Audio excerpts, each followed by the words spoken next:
Mason Clark had never been the kind of kid to fit in. While other 17-year-olds were obsessed with phones, video games, and designer shoes, Mason found comfort in the smell of oil, the sound of turning wrenches, and the quiet hum of engines. That hadn't worked in years. He didn't have much, no father at home, no fancy clothes, and definitely no car. But he had a dream, and that dream had been parked behind old Larry's barn for as long as he could remember. The car was a 1967 Ford Mustang, or at least what was left of one. Its tires were flat, the windows were cracked, and the paint had long since surrendered to rust and moss. It hadn't moved in decades, and most folks in town assumed it never would again. To them, it was scrap metal with wheels. But to Mason, it was magic. He rode his bike past it every day after school, slowing down just enough to glance at it with quiet admiration. Sometimes he'd stop, lean his bike against the fence, and stare for a few minutes. In his mind, he could see it shining again, deep cherry red with black racing stripes, chrome wheels gleaming, engine growling like a lion. Nobody understood why he was so obsessed with it. His classmates teased him. They said things like, "Why dream about a car that doesn't even work?" Or "You should get a life, not a junker." But Mason didn't care. He had grown up learning that dreams weren't supposed to make sense to everyone. They were supposed to mean something to you. Mason had spent the last year saving every spare penny he could find. He mowed lawns, raked leaves, cleaned garages, and even fixed old bicycles for kids in the neighborhood. His hands were always covered in grease, and his shoes had holes in them, but he never complained. Every coin dropped into the glass jar under his bed brought him closer to the impossible. One afternoon, as Mason rode by the barn, he saw old Larry sitting on a stool, sipping coffee from a stained mug. Mason hesitated. He had passed by that barn 100 times, but never once had the courage to ask the question that had burned in his chest for years. That day felt different. He parked his bike, took a deep breath, and walked up to the old man. "Hey, Mr. Larry," he said, trying to sound confident, "is the Mustang behind the barn for sale?" Larry looked at him with a raised brow, then let out a short laugh. "That old thing. You serious?" Mason nodded. "Dead serious." Larry chuckled again. "Kid, it hasn't run since before you were born. I was going to haul it off for scrap, but the truck never came." Mason looked down at the wad of crumpled bills in his hand. Just $5. That was all he had left. It's not enough to buy even one new tire. But he still held it out. "I'll give you this. It's all I've got." Larry squinted, then leaned back in his chair, amused. "You really want that pile of junk that bad?" "Yes, sir, I do." There was a long pause. Then, to Mason's surprise, Larry smiled. "All right, kid, you've got yourself a deal." Mason blinked. "Really? Really? $5 and it's yours. But don't come crying when it falls apart on you." Mason didn't care. He shook Larry's hand, rushed around the barn, and stared at his prize in awe. It was dusty, dented, and lifeless, but it was his. The Mustang no one believed in had found its believer.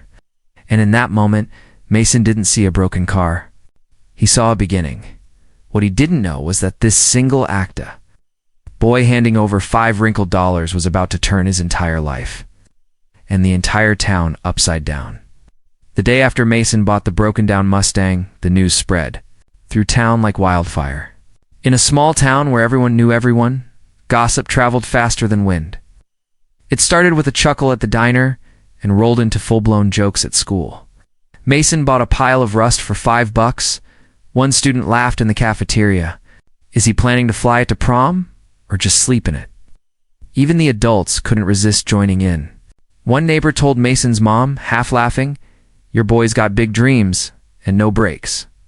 His mom gave a polite smile, but later that evening she sat him down and gently asked, "Are you sure you want to waste your time on that car? Mason, you could use that energy for college prep or saving for something useful." But Mason didn't waver. He had heard every joke, every doubt. It didn't matter. The Mustang wasn't just a car. It was proof that dreams didn't need anyone's permission. He stood in front of it every morning before school, imagining what it could become. His school books were tucked under one arm, and a notepad full of Mustang diagrams was under the other. When he wasn't at school or doing chores, he was under the hood, or what was left of it. The engine block was a mess, the wiring was chaos, and the interior had been chewed by mice. Still, Mason rolled up his sleeves, grabbed a wrench, and started where most people would have given up. He didn't know everything, far from it, but he knew how to learn. He borrowed books from the library, watched hours of car restoration, videos on a second-hand laptop, and sketched every piece of the Mustang in a notebook until he understood its purpose. When he didn't know a term, he wrote it down and looked it up later. He began building a language of engines, gears, and torque that most kids his age had never heard of. What he lacked in money, he made up for in creativity. He built a homemade jack out of scrap wood. He found an old car battery in the dump and tested it with tools he borrowed from a retired neighbor. His weekends were spent crawling through junkyards, asking for deals on spare parts, or trading odd jobs for anything remotely Mustang-related. Sometimes he'd mow a man's lawn just for a busted radiator, or sweep out an old garage for a dented wheel rim. It wasn't glamorous. He cut his fingers often. The dirt under his nails seemed permanent, but every scratch, every scar felt like progress. One afternoon, while Mason was lying on his back under the car, tightening a rusted bolt, a group of teens passed by on their bikes. They slowed down, pointed, and one called out, "Trying to fix that dinosaur, Mason. You'd be faster building a new one out of Legos." The others burst into laughter and rode off. Mason didn't even look up. He simply reached for the next bolt, his hands steady. That Mustang didn't need to look perfect today. It just needed one more part fixed. Then another. Then another. As the days passed, small victories began to appear. A section of wiring responded to a test light. The passenger side door creaked open for the first time in years. He managed to clean out the gas tank and found that the frame wasn't as bad as he'd feared. Late at night, long after everyone had gone to sleep, Mason sat on the porch looking at the car parked in the grass. It looked the same to the world, but he saw every inch that had been restored. To him, the car was already halfway alive. He didn't have money, didn't have support, but he had belief, and, in a town full of doubters, that made him dangerous. Mason had just finished a long day at school when he rode his bike to a junkyard an hour outside of town. His backpack was full of wrenches, socket sets, and a piece of notebook paper scribbled with the list of Mustang parts he still needed. Most kids his age were at home scrolling through social media or hanging out at the pizza shop, but not Mason. He was on a mission to find a working alternator. And maybe, if luck showed up, decently preserved exhaust manifold. The junkyard was mostly empty, with rusting skeletons of cars lined up like tombstones, rows and rows of forgotten machines. To most, it looked like a graveyard. To Mason, it was a gold mine, as he ducked under the hood of an old Ford. Tools clinking at his side, a deep voice broke the silence. "You looking to bring one back from the dead?" Mason jerked upright and turned. A tall man with graying hair and a black leather jacket leaned against the hood of a sleek black Camaro. His arms were folded, and his expression was unreadable. "Sort of," Mason replied cautiously, brushing dirt off his jeans. "Let me guess," the man continued, nodding toward Mason's oil-stained notebook. "A '67 Mustang Fastback. You rebuilding it alone?" Mason blinked in surprise. "Yeah, how'd you know?" The man smiled slightly. "'Cause I've rebuilt 3 of them. I know what that kind of hunger looks like." He introduced himself as Rick Dawson, a former drag racer turned mechanic. Decades ago, Rick had been known for building engines that could outrun anything on the strip. But injuries and life had slowed him down. Now he spent most of his days collecting rare parts and fixing cars for friends who still cared about speed and soul. There was something about Mason that caught Rick's eye, not just the fact that he was working on a lost cause, but the way he worked, focused, careful, determined. Mason didn't fumble with tools like most beginners. He handled them like they were part of him. "Show me the list," Rick said. Mason hesitated, then handed over the notebook. Rick flipped through it, nodding slowly. "You're missing a lot," he said. "But you're thinking like a builder, not a dreamer. That's good." Mason shrugged. "I just want to make it run, even if it takes years. Rick was quiet for a moment, then said, "How far have you gotten?" Mason explained everything. How he'd traded chores for parts used, hand-me-down tools, studied diagrams late at night. He told Rick about the jokes at school, the people who doubted him, and how his $5 car was now the only thing keeping him motivated. When he finished, Rick looked at him thoughtfully. "You've got the spirit," he said. "Most people give up before they even get their hands dirty, but you're different. Tell you what, how about I swing by your place sometime and take a look at that Mustang?" Mason's eyes widened. "You'd do that?" Rick nodded. "Only if you're serious about learning. I won't fix it for you, but I'll teach you how to do it right." Mason couldn't believe it. Someone finally was offering help without asking for anything in return. It's not mockery, not pity. Just belief. They left the junkyard that day with more than a trunk full of parts. Mason had found something he didn't expect, an ally.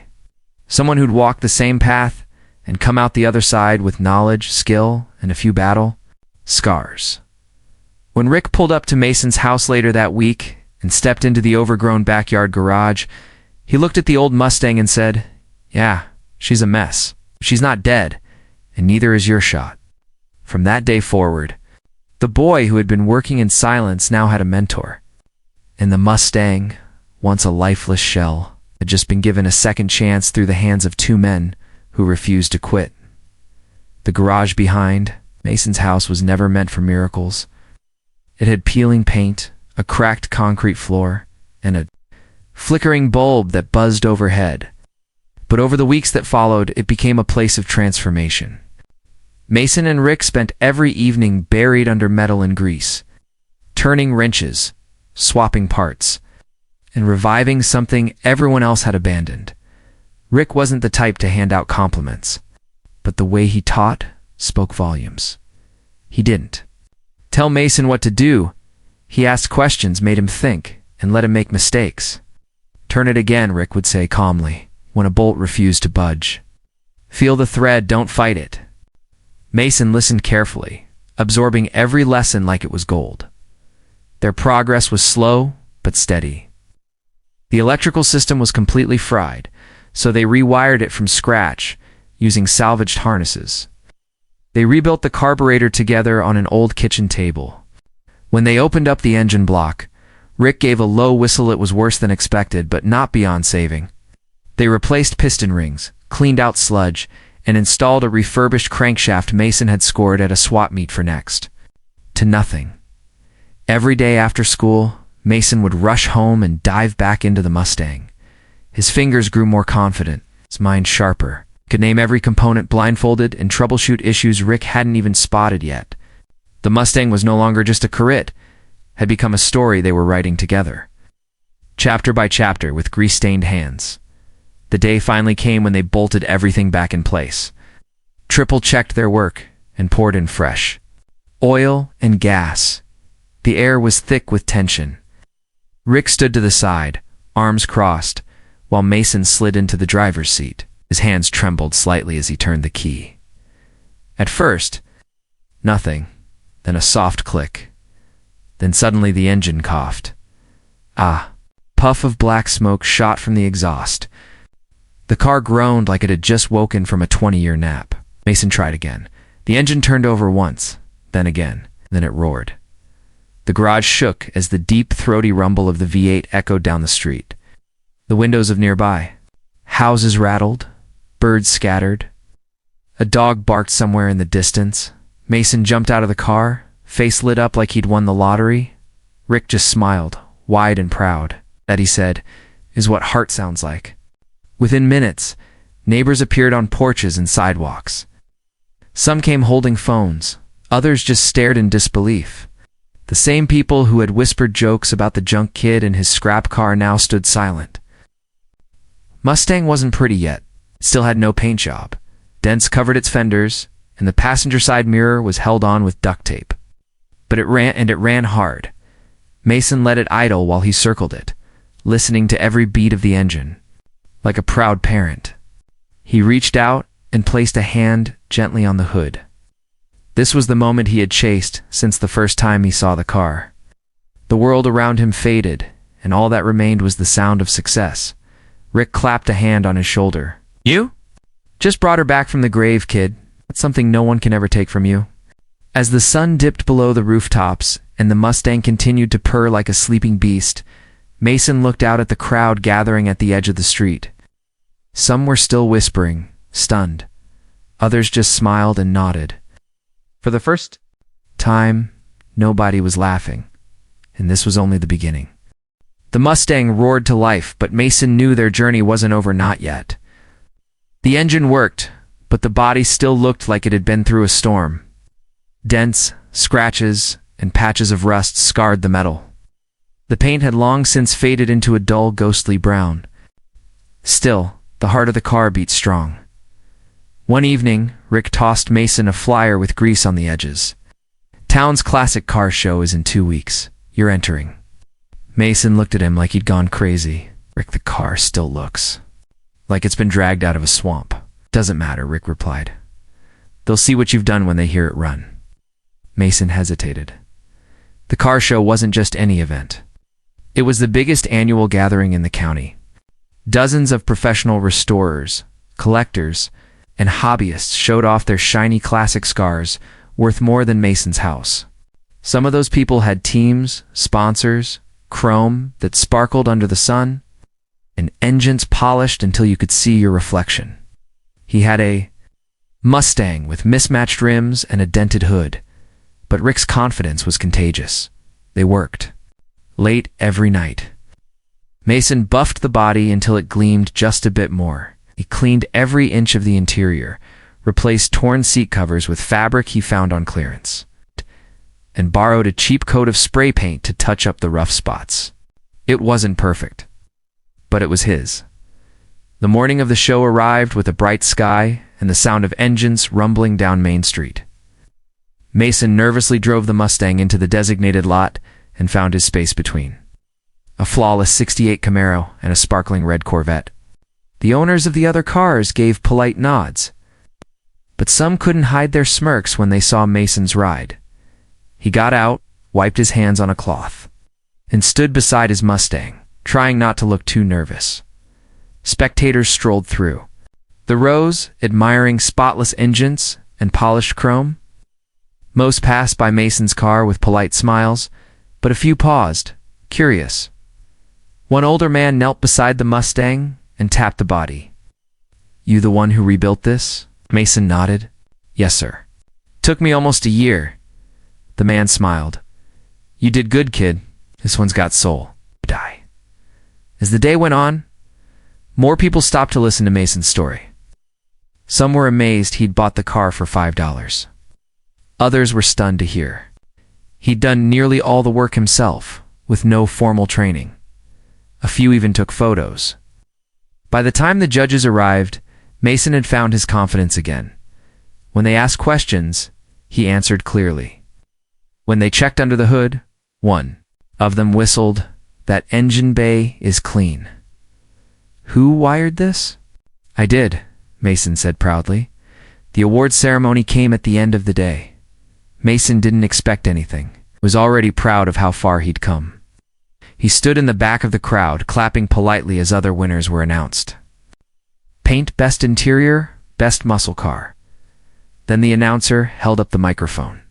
And finally, for Best Transformation, a vehicle brought back to life with grit, skill, and a whole lot of heart. The award goes to Mason Clark and his 1967 Mustang. For a second, Mason didn't move. Rick nudged him hard. "That's you, kid." The crowd cheered as Mason walked up to the stage. He shook hands, accepted the small trophy, and looked out at the sea of faces, some proud, some surprised, and many stunned, back at his Mustang. Mason placed the trophy on the hood. The same hood people had once called worthless. Today, it gleamed in the sunlight, reflecting a boy who had proven them all wrong. By Monday morning, Mason was back in school, sitting in the same worn-down desk, with oil under his fingernails and a trophy tucked inside his backpack. Most students barely noticed. Few offered awkward congratulations. But Mason wasn't doing any of this for popularity. He did it because it mattered to him. Later that afternoon, the local paper ran a small article titled, "Teen Revives Mustang." With $5 in determination, a reporter had snapped a photo of Mason standing proudly next to his car at the show. It was just a corner column, nothing flashy, but it was enough. Within 2 days, the article was picked up by a regional news station. Then, without warning, the story exploded online. A national auto blog reposted it with the headline, "This 17-year-old brought a dead car back to life using grit, junk parts, and $5. Comments poured in, people amazed by his dedication, inspired by his story, and even asking how they could help or learn from him. Soon, Mason's phone started buzzing with unfamiliar numbers. Journalists called. The producer from a morning show left 3 voicemails. Car companies began reaching out with offers, some offering parts, others scholarships. One well-known auto parts brand sent him a massive toolkit, personalized with his name. But the moment that truly hit him came one evening when Rick walked into the garage holding a laptop. He set it down and said, "You need to see this." On the screen was a video and interview clip where a world-renowned custom car builder said, "This kid from a small town did more with $5 and raw willpower than some teams do with 50 grand. That Mustang build? It's one of the most inspiring things I've seen all year." Mason didn't say anything at first. He just stared at the screen, stunned. He had spent so long being doubted, ignored, or laughed at, that the idea of people admiring his work felt almost unreal. Rick leaned back against the wall and crossed his arms. "Told you people would notice." Despite the attention, Mason stayed. Grounded, he returned every email with humility, thanked each person who reached out, and never once let the attention pull him away from what mattered, building cars and learning more every day. 1 week later, he was invited to attend a national auto expo in a neighboring city, expenses paid. The organizers wanted him to display his Mustang and speak on a panel about youth and car restoration. When he drove into the expo lot, surrounded by towering trailers and glittering showpieces, his Mustang stood out not for its perfection, but for its story. He stood on stage in front of hundreds, hands slightly trembling, but his voice never wavered. He talked about buying the car for $5, rebuilding it with nothing but junkyard parts and stubborn belief, and learning from a man who saw potential when no one else did. The crowd gave him a standing ovation back in his hometown. People began seeing Mason differently. The same neighbors who once rolled their eyes now waved when he drove past. The high school auto teacher asked him to guest lecture. The mayor mentioned him in a town hall meeting. It wasn't fame that changed things. It was respect, earned one bolt at a time. But through it all, Mason stayed the same. Every night, he still worked in his garage, still called Rick for advice, and still treated the Mustang not as a trophy, but as a friend. It wasn't about the spotlight. It was about the road he had chosen, how far he had come. What the world didn't know yet was that Mason wasn't finished, not even close. After the whirlwind of attention from the car show and news stories, Mason returned to his quiet town with more than just recognition. He returned with a vision. The Mustang was proof of what could be done with determination, guidance, and belief. Now, Mason wanted to give that same opportunity to others, with the money he'd earned from sponsorships, speaking appearances, and a generous donation from an auto enthusiast foundation. Mason rented a rundown service station on the edge of town. The place had sat abandoned for years, its sign faded, and its windows boarded up. But to Mason, it was perfect. It had space, potential, and just enough grime to feel like home. He spent the next few weeks cleaning it out. Rick, of course, was by his side the whole time, fixing up the lifts, organizing tools, and even rewiring the place to handle welding equipment. The two of them worked side by side like they always had. Only now, it wasn't just about restoring one Corvette. It was about building something that would last. When the fresh sign went up, it read in bold white letters, "Mason's Garage, Restorations." With heart, at first he wasn't sure who would come. Most people in town didn't own classic cars, and professional restorations were expensive. But Mason wasn't interested in just making money. He started by offering help to anyone with a broken-down vehicle, pickups, old sedans, even motorcycles. He charged just enough to cover parts, and sometimes not even that if someone was truly in need. Word spread quickly. Had a line of cars waiting out front. Some came from nearby towns, others from hours away. One man drove 6 hours with a rusted 1970 Charger on a trailer, saying he'd seen Mason's story online and wanted someone who actually cared to bring it back to life. But Mason didn't stop there. He began hosting weekend workshops for teens who were curious about cars but had no one to teach them. He showed them how to change oil, use tools properly, and understand engine basics. Some of those kids reminded him of himself, quiet, overlooked, but full of potential. One Saturday, he walked into the garage and found 3 kids already there, each wearing hand-me-down gloves and wide grins. They stood around the Mustang, eager for instructions. Mason smiled and tossed them a set of wrenches. Let's get to work. Rick watched from the corner, leaning on a stool with pride in his eyes. You're doing good, kid, he said. Real good. One afternoon, as Mason was finishing up a brake job on an old station wagon, the mayor pulled up in a shiny black SUV. He stepped out, adjusted his tie, and handed Mason an envelope. The town council wanted you to have this, he said.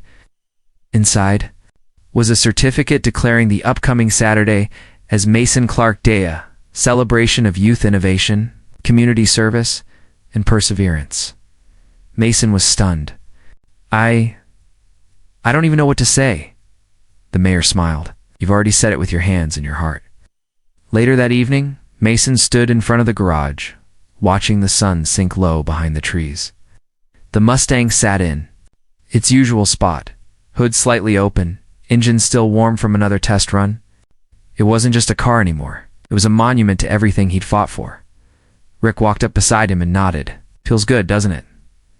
Mason didn't answer right away. Just looked out at the garage, his garage now filled with tools, laughter, and a purpose bigger than himself. Yeah, he said softly. It really does. But one more chapter was still waiting to be written. The morning sun cast long golden rays over the quiet town of Millfield as Mason prepared for a drive he had imagined countless times. It was the 1-year anniversary of the day he bought the broken Mustang for $5, a day that had changed his life and the town's forever.